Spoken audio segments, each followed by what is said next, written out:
जय हिंद प्यारे भाइयों। आज की जो क्लास है क्लास 12th की फिजिक्स पर होने वाली है और आज से हम लोग क्लास 12th की फिजिक्स स्टार्ट कर रहे हैं। क्लास 12th का जो सिलेबस है उसके बारे में पहले हम लोग समझेंगे कि कौन कौन सा चीज़ पढ़ना है।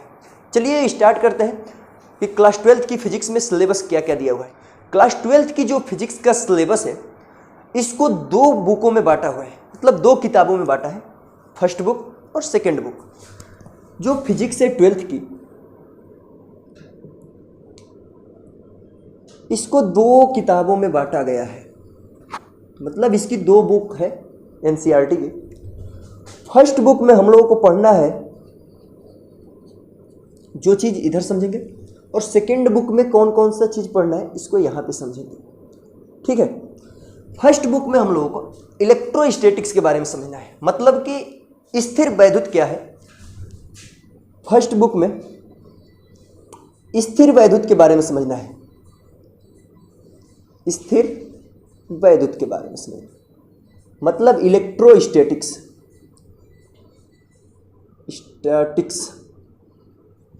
इलेक्ट्रोस्टैटिक्स क्या होता है इसके बारे में बाद में समझेंगे, अभी हम लोग सिलेबस ही समझ रहे हैं कि इलेक्ट्रोस्टैटिक्स क्या है।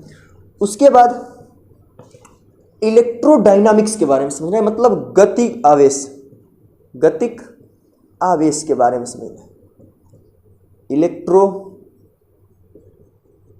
डायनामिक्स, ठीक है। और तीसरा नंबर पर पढ़ना है हम लोगों को इलेक्ट्रोमैग्नेट के बारे में, मतलब विद्युत चुंबक के बारे में। विद्युत चुंबक क्या होता है, इलेक्ट्रोमैग्नेट।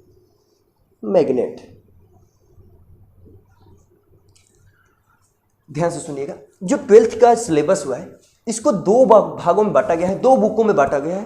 पहली बुक में हम लोगों को समझना है इलेक्ट्रोस्टैटिक्स के बारे में, मतलब स्थिर वैद्युत क्या होता है, गतिक आवेश क्या होता है, मतलब गतिक वैद्युत वाला क्या होता है, इलेक्ट्रोडायनामिक्स। और विद्युत चुंबक के बारे में समझना है कि इलेक्ट्रोमैग्नेट क्या होता है, ठीक है। इस सब की जानकारी मिलेगी वीडियो में। अभी हम लोग समझ रहे हैं कि इसमें क्या क्या चीज पढ़ना है। तो स्थिर वैद्युत में हम लोगों को पढ़ना है, मतलब स्थिर वैद्युत में कौन कौन सा चीज पढ़ना है, जैसे आवेश के बारे में पढ़ना है।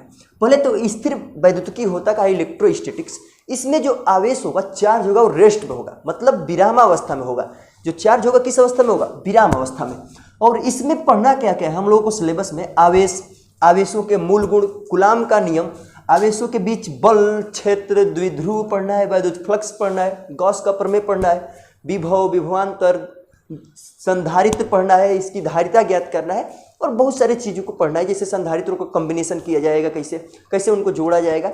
इन सब चीज़ों के बारे में कब पढ़ना है, इलेक्ट्रोस्टैटिक्स के अंतर्गत, ठीक है। मतलब स्थिर वैद्युत के अंतर इसमें आवेश जो होगा वो एक स्थान पर रुका हुआ होगा, ठीक है। अब इलेक्ट्रोडायनामिक्स में हम लोगों को पढ़ना है गतिक आवेश में, जब आवेश एक स्थान से दूसरे स्थान तक प्रवाहित होने लग जाए, चलने लग जाए, तो वहां पे विद्युत धारा उत्पन्न हो जाती है।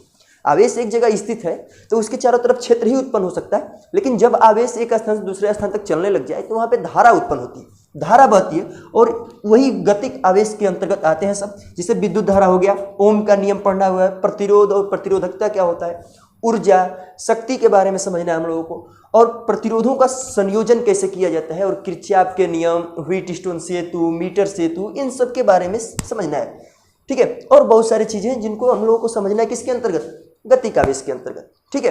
अब जब आवेश किसी कंडक्टर में प्रवाहित होता है, जाता है किसी चालक में, तो उसके चारों तरफ क्षेत्र उत्पन्न हो जाते हैं, चुंबकीय क्षेत्र उत्पन्न हो जाते हैं, जो किसी वस्तु को आकर्षण या प्रतिकर्षण करने का क्षमता रखते हैं। तो विद्युत के कारण उत्पन्न चुंबक विद्युत चुंबकीय के अंतर्गत पढ़ेंगे, इसको इलेक्ट्रोमैग्नेट के अंतर्गत समझेंगे हम लोग। जैसे चुंबकीय फ्लक्स क्या होता है, इसमें फैराडे के नियम को पढ़ना है, ट्रांसफार्मर क्या होता है, और जनित्र यानी जनरेटर किस तरह का होता है, एसी डीसी, इन सब के बारे में समझना है। तो आई होप कि आपको समझ में आया होगा कि फर्स्ट बुक में हम लोग क्या क्या समझने वाले हैं, इलेक्ट्रोस्टैटिक्स के बारे में, इलेक्ट्रोडायनामिक्स के बारे में, और इलेक्ट्रोमैग्नेट के बारे में। तो अब हम लोग समझते हैं कि सेकेंड बुक में हम लोग को क्या क्या पढ़ना है। फर्स्ट बुक में तो समझ में आ गया कि क्या क्या पढ़ना है, लेकिन अब सेकेंड बुक में हम लोग समझेंगे कि कौन कौन सा चीज पढ़ना है। तो सेकेंड बुक में हम लोगों को प्रकाशिकी के बारे में पढ़ना है। किसके बारे में, प्रकाशिकी यानी ऑप्टिक्स के बारे में। और किसके बारे में समझना है, और मॉडर्न फिजिक्स के बारे में समझना है, आधुनिक फिजिक्स, आधुनिक भौतिकी या भौतिक,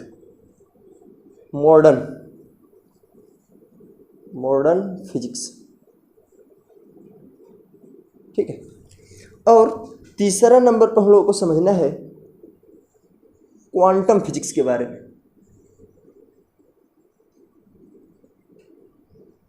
क्वांटम फिजिक्स।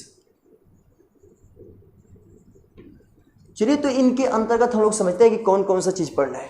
अब तक हम लोगों ने जो चीज पढ़ा है पिछली कक्षाओं में, उससे रिलेटेड चीज मिलती है उस थोड़ा सा बढ़ा के, लेकिन प्रकाशिकी के बारे में समझ लिया है, आधुनिक फिजिक्स के भी बारे में कुछ ऐसा चीज है जो पिछली कक्षाओं में पढ़ लिया है, लेकिन क्वांटम फिजिक्स जो है ना, ये नया चीज है।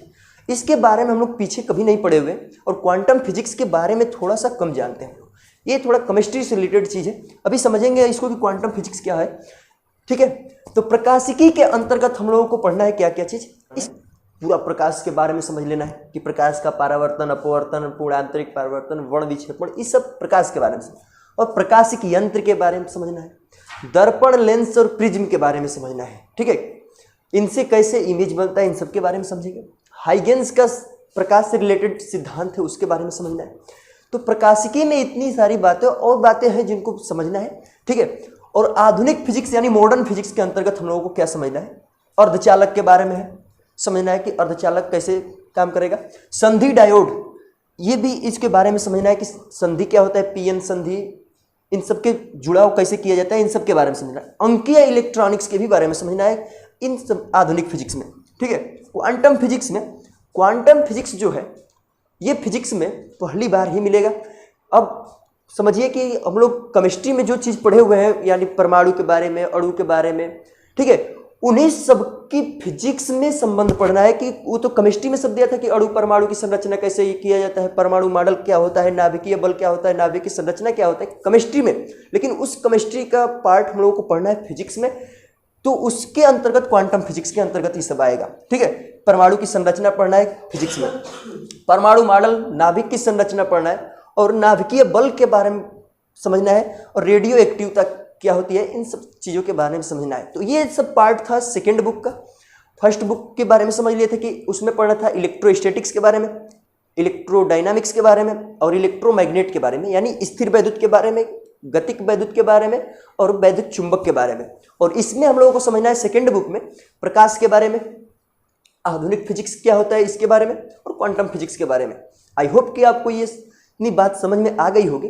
अब हम लोग इसके बाद पूरी एक एक करके समझेंगे क्या क्या चीज होता है। जैसे स्थिर वैद्युत के बारे में समझेंगे, फर्स्ट बुक को स्टार्ट करेंगे, और इसके बारे में हम लोग समझेंगे कि फर्स्ट बुक में स्थिर वैद्युत जो दिया हुआ है इसके मतलब क्या है, कैसे समझेंगे, इन सब चीज़ों की वीडियो अलग अलग मिलेगी आपको।